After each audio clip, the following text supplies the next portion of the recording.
It was a dark and rainy day. Just kidding. Anyway, as you can tell, this one is a little bit wet and wild. This is stage 2 of the Tour de Murrieta. This takes place in downtown Murrieta, and the day before was stage 1. Oh my gosh, go figure. It was a crit. This is a circuit race. I did film the crit, at least I thought, but my GoPro decided that the memory card was going to be corrupt. Not that it mattered anyway, because that race was really silly for me. I was really just not riding efficiently whatsoever, so I'm not even close to being in the Omnium points, and honestly, like, even if I would have uploaded that video, you guys probably would not have been stoked on just, like, watching me ride in the pack and, like, try and move up and immediately get shuffled back and then slam brakes in the corners, because that was just all day. It was really hard. I think I normalized, like, 290 something for, I don't know, however long the crit was, like 40 or 50 minutes or something. Needless to say, it was pretty fast, but that leads us to today. So what you've got here is the Tour de Murrieta circuit. Like I said before, this is stage 2. This is about a 4-mile course. It's nothing super technical. We've got 11 laps to do, so 46 miles and a little bit of change on that. This is basically just an elongated crit at this point. Speeds proved it.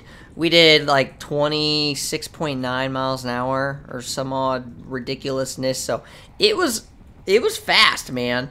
Basically the whole first like hour of the race was kind of wet. So I know you can see my camera looks like a little soggy, but it does clear up and it gets a little bit drier later in the race. I'm also sitting way towards the back. So fun fact, I think there was like 70 starters. I think there was actually 69 starters. Basically though, not that many finished. It was like, I think 35 guys finished or something. So there were a few reasons why. One, it was pretty hard. Another one being that there were 2 crashes. Luckily, when those 2 crashes happened, myself, Max, and a few others were off the front drilling, and we didn't get caught up in them, so fortunately we were safe. But then everybody chased, break got too big. That was kind of the story of the day, is everybody was chasing and everybody wanted to be in a break, but nobody really wanted to like just settle down and pull it back. So what kept happening is like one person would bridge, 2 people would bridge, 3 people would bridge, and then what that led to was just brakes getting a little too saturated, and then they wouldn't stick. Now, there were a couple of good opportunities earlier on. First off, we had like 7 dudes in this race. Max was guest riding for us. I guess I should mention that. You guys have seen him on the channel before. We're boys. And then Wyatt, who had ridden the circuit the day before unattached, sort of solo. He was guest riding for us. Colin, our newest addition to the squad, was also guest riding for us, but now he's a full-timer, so we got him on board. But yeah, we were all riding together, and you know, we had never ridden together before, so this is kind of one of those moments where it's like, all right, let's just see what we can do. So the general idea is to have, like, you know, a few guys at the front, save a couple guys at the back that can kind of contest the sprint, and just sort of cover all the moves, be in the moves, whatever. I was supposed to be at the front. As you can tell, I was not executing on my job very well at this point in the race. Nonetheless, I was in a couple moves, and you guys will see I do attack and follow attacks. But more importantly, when our guys were off the front, the general idea was just trying to keep control here and, you know, not like interrupt or do anything ridiculous. I know one guy got kind of mad at me. He was like, that's annoying. And I was like, dude, like, I'm on the left side of the road. I'm pedaling tempo. Like, it's your responsibility to just go around me. I'm one dude. I'm not taking up the whole road. I'm not that big. I know I'm not a tiny little climber guy, but like, come on, man. Today, more of just the issues with like cornering. I don't know what I was doing. Like, honestly, we raced track this last Tuesday. Track is back, baby. Stay tuned for those videos. But overall, you know, racing track just kind of really helps with like my efficiency, and even like my cornering, is counterintuitive as it seems, because you don't corner on the track really. It's constant corner. But the general idea is like my efficiency is greatly improved. You're pedaling through everything. You find space on the track because you can't stop. So, you know, it allows me to just get better at positioning myself in the peloton. And so you could see, since this was before I was, had really raced much this year, I was just struggling to like move up in corners and like find position and stay in the draft how I should, and like be more assertive about where I was at. And so a lot of the time and a lot of the day I was riding towards the back, and part of that was because we kept shelling people, so every time I looked back there'd be 10 less dudes there. But overall, it was definitely just me not being efficient moving up. Now, it was hard to move up because it's center line for like half the course, so it makes it really a tough dynamic to get around anybody. But there were times when you could kind of slot up and do your thing and get in the mix a little bit, and I was trying to do it when it was not that hard, I guess, from a race perspective, but the whole race was hard from a race perspective, so you had to kind of burn matches to get in position. Alright, enough about me. Actually, just kidding. More about me. Check it out. So I've actually put myself in a halfway decent position here, and I've been making my way toward the front. Centerline rule is in effect, and I want to just establish that because, people don't really understand what that means. You're not supposed to advance your position over the center line, but I think most people were just kind of disregarding that and just doing whatever they had to do. And you're going to see a prime example of that here in a minute. So, as I slot up, you can see Max is like 2 riders in front of me. And he's wearing the white cask. He's on the right. And I'm just trying to get back to him. Colin is on the front. Wyatt is in the mix right here just to the right of Max. So we're kind of setting up and looking nice here to hopefully make something happen. And so I start chit-chatting with Max. I just kind of let him know I'm here. And I realize that this kind of allows me the power to take up the rest of this left side of the road, because nobody's supposed to be going around me on the left. We have a Subaru rider inside just to the right. You can see LABC rider, Aaron. Just sent it anyway. But so he's stomping pedals here, and I'm just trying to stay as far left as possible right here because I know what the idea is, and the idea is that Max is going to go. And so, of course, Colin's just keeping pace at the front. Max kind of hits it. Subaru rider goes around me, and that's perfect because that means the Subaru rider can go with Max. Now, I'm taking up the whole left side of the road here. I probably shouldn't have let these Velosport kiddos in there, but it happened.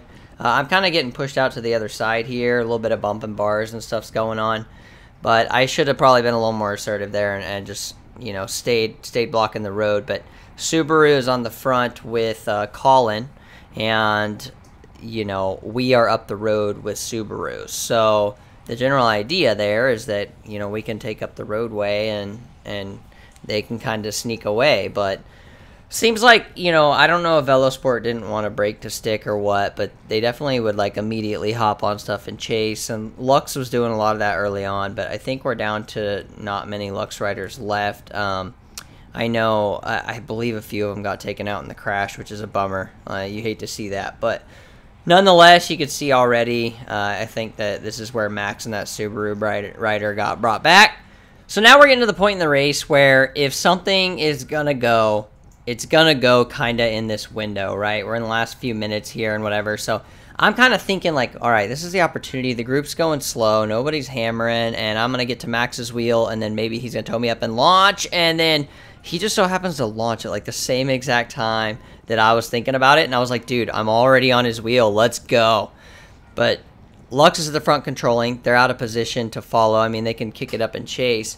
But they, like, everybody immediately starts screaming left. So I realized that, if I keep going with Max, that's one less wheel that they have to close down. So I pull off, and I'm going to make them close that gap. And the idea is that they get, like, 4 or 5 guys, up with him. And there's a little bit of a gap. But there was no gap there. And so then the most absurd thing happens right here. There are cars on the course, and they're in the final corner. Now, this isn't the last lap, thank goodness, but, like, dude, ruin any momentum that we would have had anyway. And so they let the cars roll through here. Like, people are carrying momentum. It was just, like, the sketchiest thing, dude. And it seems like every year something weird or crazy happens, like, in this circuit race. So you can see Max is just going for it again. Spoiler alert, doesn't stick, doesn't work.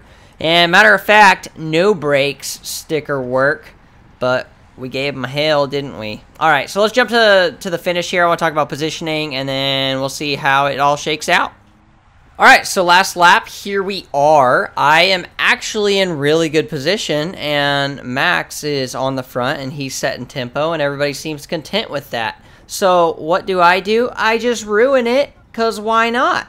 But really, like, I'm not kind of sure what was going through my head there. Maybe I was thinking, like, Max could control, and then I would just, like, get out there. But, like, dude, it's within, like, 5K from the finish, so all I did was draw people out, draw some people around Max, and so that kind of ruined our, like, tempo setting situation.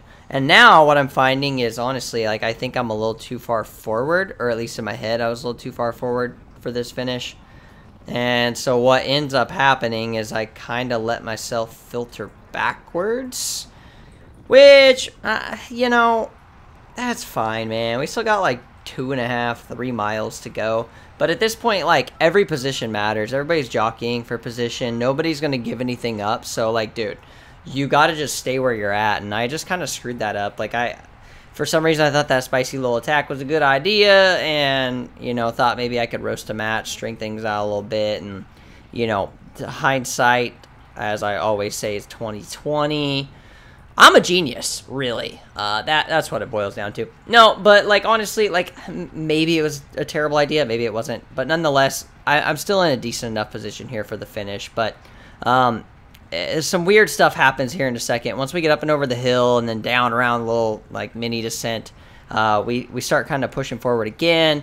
And that's where, you know, I just find myself out of position. Spencer's out of position. All of us that are left that can contest the sprint are just kind of not where we need to be. Right now it's fine, but not in a minute, and we'll jump forward and see why. Okay, so jumping ahead here, I am on Pablo's wheel with LABC, and he is making his way up, and I am, like, dead on the center line. My tires are, like, are only on the black just to the right of the yellow line, so nobody should be coming around me on the left. So we're accelerating through here. Pablo gives it a little bit of the hip bump there to just kind of get in position, which is fine because, like, honestly, that pushes us up where we need to be. But what I didn't really realize here is, like, you know, we're keeping it spicy, and we get up and over this hill. I give up a position there, which was just dumb, especially after fighting for those other positions. I should have just been like, dog, no. So at the same time that I'm moving up on the left, I didn't really realize that the right side was also surging. So if you see, like, what's going on the right, all those guys have also filtered forward, and I've lost Pablo's wheel, who's like 6 wheels in front. And so I'm trying to get back up there into that position to just be able to kind of contest it, or at least be around Wyatt or, you know, Spencer, and make something happen here. But at this point, I'm just filtering back, losing positions like crazy. And then also, anybody who's on the right is, like, gonna basically get an inside line, and then they are going to be in front of me coming out of the corner because they can just kind of fill in. Now, I thought we had a lot more time than we did for some reason. Like, I thought, okay, it'll be easy to move up. Last year in the Cat 4s, I took 7th in this field sprint. And so, you know, in my head, like, I guess I was just thinking, like, I could do something similar and get around everybody the last, like, 3 or 4 corners. But, dude, it's Cat 2-3. Like, I can't get around everybody in the last 3 or 4 corners. It's just everybody wants to win here. That's the difference, right? So, another huge learning experience. Like, obviously, I'm way out of position here, and I could sprint around 30 guys, but I'm not going to get around the front group or do anything there. So, I'm just kind of giving it some hard pedals here. I don't want to finish like DFL in this situation. Now, power-wise, I did like 250 watts for an hour and a half. That's a good little power PR for the year. But this is basically how it ends, man. We're coming into the final 2 corners, and you can see I'm just like way too far back. So we're going to come out of this corner. I'm going to give it the beans and kind of come around. But, dude, I'm sitting like 30th wheel, so what am I gonna do? I think I finished 27th or 28th out of the 69 that started.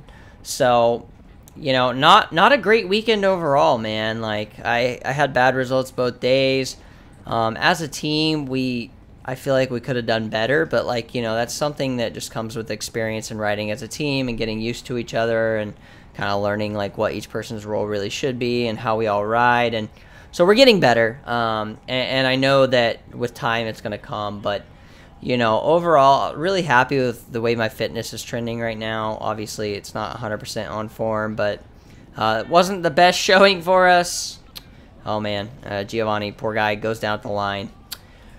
Nonetheless, all right, guys, so that's all I got today. Terrible finishes. Glad you guys got to watch me be pack fodder and do not a whole lot. See you in the next one.